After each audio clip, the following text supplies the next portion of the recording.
옛날 옛적 프랑스의 어느 작은 마을에 로라는 이름의 소녀가 살고 있었습니다. 로라는 호기심이 많고 항상 새로운 모험을 찾아다니는 활발한 아이였습니다. 그녀의 할머니는 마을 외곽에 위치한 작은 집에 살고 있었고, 할머니의 집은 마을 사람들 사이에서 별빛숲이라는 신비로운 숲과 가깝기로 유명했습니다. 별빛숲은 낮에는 평범해 보였지만 해가 지면 나무 위로 별처럼 빛나는 작은 불빛들이 떠오르는 신비로운 장소였습니다. 마을 사람들은 이 숲의 정령들의 축복이라고 믿으며 아무도 밤에는 숲에 들어가지 않았습니다.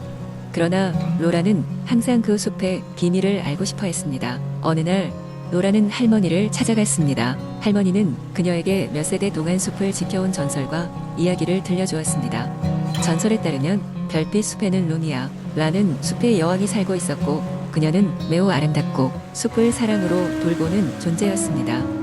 그녀는 매년 첫여름밤에 숲을 방문하는 순수한 마음을 가진 사람들에게만 모습을 드러냈다고 합니다. 그 이야기에 매료된 로라는 그날 밤 숲을 방문하기로 결심했습니다. 밤하늘에 별빛이 가득 차고 숲 역시 작은 불빛들로 물들면서 몽환적인 풍경을 만들어내고 있었습니다. 로라는 소리 없이 숲으로 걸어 들어가면서 조심스럽게 주위를 살폈습니다. 그리고 좁빛 호수가 있는 작은 공터에 도착했을 때 그녀는 호수에 물이 반짝이며 일렁이는 것을 발견했습니다. 잠시 후 호수 위로 눈부신 빛이 춤을 추기 시작했고, 그곳에 루미아 여왕이 나타났습니다. 그녀는 로라의 방문을 환영하며 숲에 찾아오는 것을 두려워하지 않은 용기를 칭찬했습니다. 루미아는 로라를 숲의 비밀에 대해 안내하며 그녀의 사랑과 용기로 인해 숲의 불빛들이 더 밝게 빛날 수 있다고 설명했습니다. 로라는 루미아의 환영을 받으면서 여왕에게 숲을 더욱 사랑할 것을 약속했습니다. 루미아 여왕은 로라에게 작은 별빛이 담긴 목걸이를 선물로 주었습니다. 그것은 로라가 어디에 있든지 숲과 연결되어 있음을 상징했습니다. 로라는 감사를 표하며 조심스럽게 숲 밖으로 돌아왔습니다. 그날 밤 이후로도 로라는 계속해서 숲을 방문하며 여왕과의 우정을 쌓아갔습니다. 세월이 흐르고 로라는 자라서 마을의 큰 어른이 되었지만 그날의 신비로운 기억과 여왕과의 만남은 그녀의 마음 깊숙이 남았습니다. 로라는 숲을 돌보며 마을 사람들에게 숲의 아름다움과 자연의 중요성을 전했고, 별빛 숲은 더욱더 많은 사람들에게 사랑받게 되었습니다. 그리하여 마을 사람들 사이에는 숲을 통해 세대를 이어주는 따뜻한 이야기들이 끝없이 전해졌습니다. 두 번째 이야기. 옛날 아주 먼 옛날 프랑스의 아름다운 농촌 마을에 작은 꼬꼬가 살고 있었습니다. 그의 이름은 피에르였고 항상 호기심으로 가득 찬 눈빛으로 마을을 누비며 모험을 찾곤 했습니다. 피에르는 마을에서 가장 작은 꼬꼬였지만 누구보다도 용감했습니다. 어느 날 피에르는 마을에서 조금 떨어진 숲속에서 한밤중에 들리는 신비로운 노랫소리를 듣게 됩니다. 그 노랫소리에 이끌린 피에르는 숲의 깊은 곳으로 발걸음을 옮겼습니다. 숲의 초록빛이 짙어질수록 소리는 더욱 또렷해졌습니다. 밤하늘은 별로 가득했고 피에르는 호기심을 품고 소리가 나는 방향으로 계속 걸었습니다. 그리 멀지 않은 곳에서 찬란한 보랏빛으로 빛나는 포도 덩굴을 발견했습니다. 그 덩굴에는 크고 아름다운 포도가 달려 있었는데 그 포도는 일반적인 포도가 아니었습니다. 빛이 나는 듯한 투명한 보랏빛을 띠며 환상적인 향기를 뿜어내고 있었습니다. 포도 덩굴 옆에는 백발의 노인이 앉아 있었습니다. 노인은 피에르가 다가오는 것을 보고 상냥하게 인사했습니다. 안녕, 작은 꼬꼬요. 여기에 올 줄 알았단다. 나는 이 숲의 수호자이며 이 마법의 포도를 지키고 있지. 피에르는 신기함에 눈을 반짝이며 물었습니다. 이 포도는 어떤 마법을 가지고 있나요?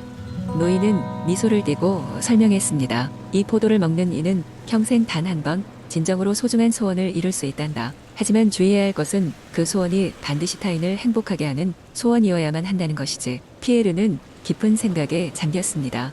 자신이 소망하는 소원이 있다면 무엇인지 고민했습니다. 그러다가 피에르는 마을 사람들이 날마다 하는 고생을 떠올렸습니다.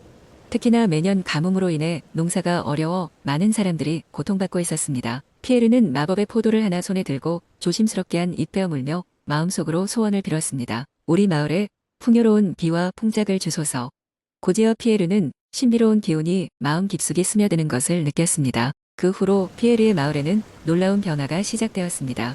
하늘에서는 자주 소나기가 내리고 땅은 푸르름으로 가득 차게 되었으며 마을 사람들은 그 어느 때보다 풍요로운 수확을 할 수 있게 되었습니다. 마을 여기저기서 웃음소리가 끊이지 않았고 사람들은 서로를 도우며 더 큰 행복을 느끼게 되었습니다. 마법의 힘으로 많은 이들을 행복하게 만든 피에르는 이제 더 이상 단지 작은 꼬꼬가 아니었습니다. 마을 사람들은 그의 용기와 따뜻한 마음을 칭찬하며 피에르를 축복의 꼬꼬라 부르게 됐습니다. 그날 밤 다시 한번 별들이 총총한 하늘 아래 혼자 숲을 거닐던 피에르는 숲의 수호자를 찾아갔습니다. 노인은 피에르를 보며 조용히 웃으며 말했습니다. 내가 좋은 일을 했구나. 피에르, 이곳에 내 자리가 기다리고 있다. 피에르는 노인 옆에 앉아 하늘을 바라봤습니다. 비록 작은 꼬꼬로 태어났지만 그의 용기와 선한 마음이 얼마나 큰 변화를 가져올 수 있는지를 깨달으며 마음 깊은 곳에서 자부심이 피어나고 있었습니다. 그렇게 피에르는 자신의 마을과 사람들 그리고 숲을 지키며 더욱 행복하게 살아갔습니다. 세 번째 이야기. 먼 옛날 프랑스의 한 작은 마을에 루미에르라는 이름의 작은 소녀가 살고 있었습니다. 그녀는 호기심이 많고 상상력이 풍부한 아이로 마을 주변의 모든 것을 탐험하는 것을 좋아했어요. 그러나 루미에르에게는 늘 이상한 꿈이 따라다녔습니다. 꿈속에서는 언제나 아름답고 고요한 정원에 있는 자신을 발견하곤 했어요. 그 정원은 푸른 나뭇잎과 형형색색의 꽃들로 가득 차 있었고 가운데에는 크고 투명한 분수가 하나 있었습니다. 어느 날 꿈에 등장했던 정원과 비슷한 곳을 실제로 찾아가 보고 싶다는 생각에 사로잡힌 루미에르는 마을의 가장 나이 많은 주민인 클로드 할아버지를 찾아갔습니다. 그는 온갖 이야기에 대해 아는 지혜로운 사람으로 유명했어요. 루미에르는 자신의 꿈 이야기를 들려주었습니다. 클로드 할아버지는 잠시 생각에 잠기더니 미소를 지으며 말했습니다. 그 정원은 전설 속에 나오는 비밀 정원일지도 모르겠구나. 많은 세월 동안 그 정원을 찾으려 했던 사람들이 있었지만 그 누구도 찾아내지 못했단다. 하지만 꿈속에 나타났다는 것은 무엇인가 의미가 있을지도 모른다고 생각되는구나. 라고 했습니다. 그렇게 대화를 나눈 뒤 할아버지는 루미에르에게 오래된 지도를 하나 내밀었습니다. 지도는 세월의 흔적으로 낡고해졌지만 여전히 수상한 비밀이 드러나지 않은 듯한 매혹적인 무늬로 가득했습니다. 루미에르는 그날 이후로 매일 지도를 들여다보며 조금씩 길을 찾아갔습니다. 그녀는 지도에 나와있던 숲속의 작은 길을 따라 조심스럽게 탐험을 시작했습니다. 두려움과 설렘이 교차하며 계곡과 언덕을 넘어갔는데 길은 점점 더 울창한 숲속으로 이어졌습니다. 그러던 중 길을 잃을 뻔도 했지만 언제나 그렇듯 꿈속의 정원이 그녀의 마음을 평온하게 해주었습니다. 마침내 어느 흐릿한 아침에 루미에르는 눈앞에 펼쳐진 광경에 깜짝 놀라 말을 잃고 말았어요. 그 정원은 바로 그녀가 꿈속에서 본 그 모습과 똑같았습니다. 믿기 힘든 현실에 루미에르는 기쁨의 눈물을 흘렸고 그 정원의 경이로움 속으로 발걸음을 옮겼습니다. 정원은 마치 살아있는 생명체처럼 그녀를 환영했습니다. 꽃들은 살짝 흔들리며 멜로디 같은 음료를 만들었고 바람은 부드럽게 루미에르의 머리카락을 스쳤습니다. 그곳의 중심에 자리 잡은 크고 투명한 분수는 찬란한 햇빛을 반사하여 다채로운 빛이 퍼져나갔습니다. 분수 주위에는 환상적인 생명체들이 천천히 나타나기 시작했습니다. 아마도 정원의 수호자들일지도 모르는 생명체들이 그녀를 보고 반가운 미소를 지었습니다. 루미에르는 그들과 시간을 보내며 많은 것을 배웠습니다. 정원은 단순히 아름다운 장소가 아니라 사람들의 마음속 깊은 곳에 자리한 꿈과 희망의 상징이었습니다. 그것은 상상력과 자연이 조화를 이루는 장이었고 그 정원이 유지되는 것은 찾아낸 사람의 마음의 따뜻함과 사랑을 품었기 때문이었습니다.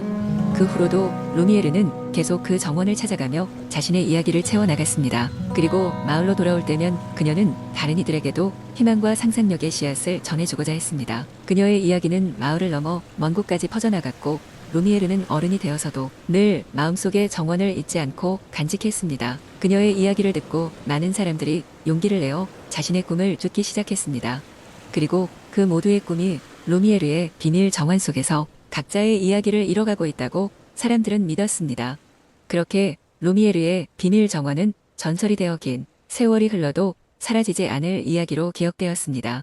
네 번째 이야기. 옛날 옛적 프랑스의 아름다운 시골 마을 근처에는 신비로운 숲이 있었습니다. 그 숲에는 특별한 백합꽃이 자라고 있었는데 꽃들은 밤이 되면 환한 빛을 내며 은은한 음악 소리를 만들었습니다. 사람들은 이 꽃을 신성하게 여겼으며 존재에 대해 궁금해했지만 숲은 마법에 의해 보호받고 있어 함부로 들어갈 수 없었습니다. 이 숲이 자리 잡은 옛 고성에는 어린 왕자가 살고 있었습니다. 그의 이름은 루이였으며 신비로운 것에 대한 호기심이 많았습니다. 루이는 항상 그 숲의 전설에 매료되어 있었고 백합꽃들의 비밀을 알아내고 싶었습니다. 어느 날 밤 루이는 숨어서 성 밖으로 나가 숲으로 향했습니다. 그가 처음 맞이한 것은 밝게 빛나는 백합 꽃들이었습니다. 꽃들이 만드는 음악 소리에 매료된 로이는 곧 신비로운 여인을 만났습니다. 그녀는 숲의 수호 요정이었으며 백합꽃의 비밀을 밝히려는 자에게 3가지 시험을 내린다고 했습니다. 그녀는 로이에게 시험이 끝나면 큰 보상을 받게 될 것이라고 약속했습니다.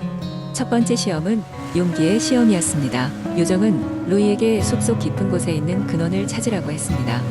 로이는 무서울 법도 했지만 자신감을 가지고 숲속으로 들어갔습니다. 그곳에서 그는 인간의 말로는 설명할 수 없는 아름다운 자연의 경치를 만났고 그 순간 자신이 두려움 없이 앞으로 나아갈 수 있는 용기를 가지게 되었습니다. 두 번째 시험은 이해의 시험이었습니다. 로이는 백합꽃들이 모여있는 곳으로 안내받았습니다. 그곳에서 그는 백합들의 속삭임을 들여다볼 수 있었고 꽃들이 서로 이야기하고 있다는 것을 알게 되었습니다. 로이는 꽃들과 대화를 통해 그들의 소중한 이야기를 이해하고 서로를 돌보는 그들의 방식을 배우게 되었습니다. 마지막 시험은 진실의 시험이었습니다. 요정은 로이에게 숲의 가장 깊은 장소로 가서 그곳에 숨겨진 거울을 찾으라고 했습니다. 그 거울은 오는 이의 진정한 모습을 비추는 거울이었습니다. 로이는 자신을 돌아볼 수 있는 기회를 통해 자신의 진실한 마음을 직시하게 되었고 자신의 결심과 소망을 확인할 수 있었습니다. 자신의 약점뿐 아니라 강점도 인정하게 되었던 그는 진정한 겸손과 용기를 얻게 되었습니다. 3가지 시험을 모두 통과한 로이는 요정으로부터 숲의 비밀을 밝힐 수 있는 열쇠를 받았습니다.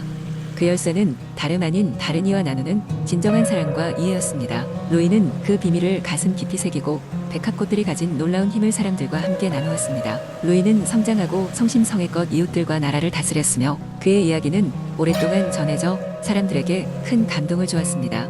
백합이 숲은 그 뒤로도 언제나 빛났고 사람들은 그곳의 신비로움을 언제나 간직하게 되었습니다.